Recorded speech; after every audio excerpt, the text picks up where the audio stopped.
दोस्तों नमस्कार। Colonel Ajay, CEO Ajay astro money guru, first global astro finance digital channel से आपसे मुखातिब होता हूं। आज 24 अक्टूबर सन 2024। दोस्तों, कहा जाता है कि खाद्य तेल का व्यापार हमेशा से रहस्यमय रहा है। जब आप तेजी सोचते हैं तो मंदी आती है, और जो मंदी सोचते हैं तो तेजी आती है। अगस्त महीने में अच्छी सोयाबीन की पैदावार और खाद्य तेलों में बिल्कुल उठाव नहीं था। जब हमने अगस्त महीने के अंदर आपको सितंबर और अक्टूबर प्रथम माह तक तेज़ी की बात कही थी, सभी लोग आश्चर्यचकित थे और ये पत्र पत्रिकाओं में हमारे लेख छपे तो बहुत से लोगों ने हमें फ़ोन किया कि सर ये कैसा संभव है। प्रमुख ऑयल इंडस्ट्रीज के लोगों ने फ़ोन किए कि ये कैसे संभव है। हमने यही कहा था सितंबर आने दीजिए, फिर बात करते हैं।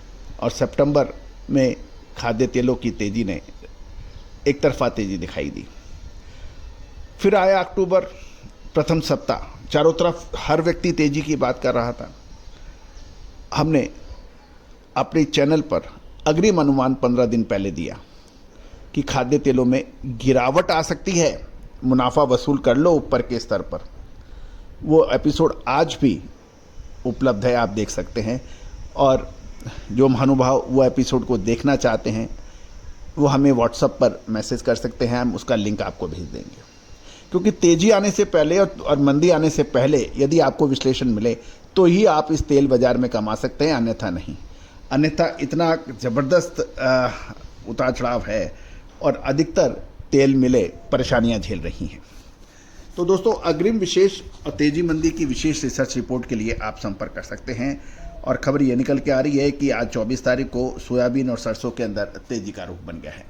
अब महत्वपूर्ण ये है कि यह तेजी निर्णायक तेजी है या दिवाली के बाद बहुत बड़ी मंदी आने वाली है, या असली तेजी तो दिवाली के बाद आएगी। ये दो प्रश्न हैं। इन दो प्रश्नों का सीधा उत्तर आपको हमारी विशेष रिसर्च से मिल सकता है।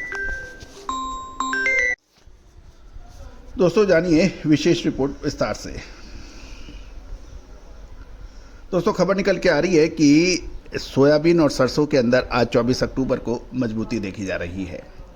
यदि हम देखें तेल और खली में उठाव के कारण और साथ साथ विदेशी बाज़ारों के अंदर तेज़ी से सरसों को सबसे अधिक बल मिला है। और मंडियों में औसतन लगभग 100 से 150 रुपये प्रति क्विंटल की आज बढ़त देखने को मिल रही है। सलोनी प्लांट के भाव भी 150 से 175 रुपये की तेज़ी दर्ज हो गई है। गौरतलब है कि इम्पोर्टेड यानी खाद्य आयातित तेलों में मजबूती के कारण सरसों के तेल में ग्राहकी निकलने से आज हल्की बढ़त दर्ज हो रही है। दूसरी ओर नाफेड ने बिकवाली की मात्रा बढ़ाई तो बताई जा रही है, लेकिन वो भी घटाकर माल बेच रहे हैं। साथ साथ डिमांड की तुलना में पर्याप्त सप्लाई और पक्के माल की सीमित मांग को देखते हुए अभी ये तेज़ी देखी गई है। लेकिन कुछ व्यापारियों का ये कहना है कि नाफेड लगातार माल की बिक्री बढ़ाएगी, क्योंकि उसको अगली सीज़न का माल भी खरीदना है। साथ साथ दूसरी ओर सरकार का भी प्रेशर है। इन सब को देखते हुए दिवाली के बाद सेंटीमेंट कमज़ोर होने से सरसों में फिर करेक्शन की संभावना नज़र आ रही है, ऐसा कहना है कुछ व्यापारियों का। लेकिन दोस्तों, यही व्यापारी अगस्त महीने में सितंबर महीने के अंदर बड़ी गिरावट की बात कर रहे थे, और उसके बाद जब शानदार तेज़ी बनी तो सब लोग तेज़ी की बात करने लगे। अब ये क्या कह रहे हैं इसकी अलग विषय की बात है, लेकिन ये तो तय है कि नवंबर महीने में एक बहुत बड़ी मूवमेंट आ रही है। क्या वो तेज़ी की होगी या मंदी की। साथ साथ सोयाबीन के अंदर भी आज देखा जाए तो चारों तरफ स्टॉकिस्टों की एक्टिविटीज़ बढ़ गई हैं। मध्य प्रदेश और महाराष्ट्र में औसतन 75 से 100 रुपये प्रति क्विंटल की बढ़त दर्ज सोयाबीन में हो रही है। वहीं सोयाबीन की अराइवल भी लगभग 9 लाख बोरी के आसपास हो रही है। अभी मौजूदा भाव मंडियों में एमएसपी से नीचे होने के कारण स्टॉकिस्ट माल जमा कर रहे हैं, और साथ साथ सरकार द्वारा एमएसपी पर खरीदारी की उम्मीद से सोयाबीन स्टॉक में जा रहा है। सरकारी खरीद तय मात्रा में हुई तो सोयाबीन में लंबी अवधि में भाव मजबूत की अनुमान स्टॉकिस्ट लगा रहे हैं। लेकिन अगर सरकारी खरीद कम हो गई या उतनी नहीं हो पाई तो फिर तेज़ी आनी मुश्किल है, ऐसा कहना है व्यापारियों का। कुल मिलाकर अभी स्थिति बिल्कुल असमंजस है कि क्या वो तेज़ी आगे की दिखाई दे रही है या मंदी की। दिवाली के बहुत कम दिन बाकी रहे हैं। असली तेज़ी या मंदी आपको दिवाली के बाद ही नज़र आएगी, और वो तेज़ी या मंदी क्या रह सकती है, उसकी विशेष रिसर्च रिपोर्ट के लिए आप संपर्क कर सकते हैं। जहाँ तक तेल बाजार की बात करें तो कल 23 तारीख को सरसों के अंदर एक शानदार तेल में शानदार तेजी दर्ज हुई। कच्ची घानी मस्टर्ड ऑयल के अंदर 1320 रुपये से बढ़कर भाव 1332 रुपये हो गए जयपुर में।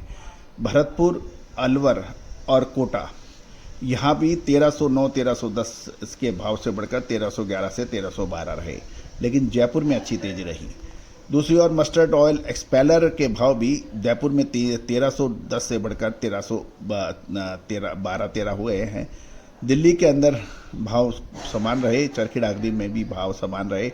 अलवर और भरतपुर के अंदर 1305 से 1306 भाव रहे। सोया तेल के अंदर भी 5 रुपये की तेजी बताई गई। दुलिया में 1230 से 1235 और अकोला के अंदर 1230 से 1225 यहाँ मामूली गिरावट थी। बाकी कुल मिलाकर 5-4 रुपये की ही फर्क मूवमेंट देखा गया। आरबीडी पामोलिन में भी काकीनाडा में 1245 से 1250 के भाव देखे गए। हैदराबाद में 1266 से 1271 हो गए। चिन्नई 1255, गांधीधाम में 1235 से 1245 के भाव देखे गए। कुल मिलाकर तेल बाजार के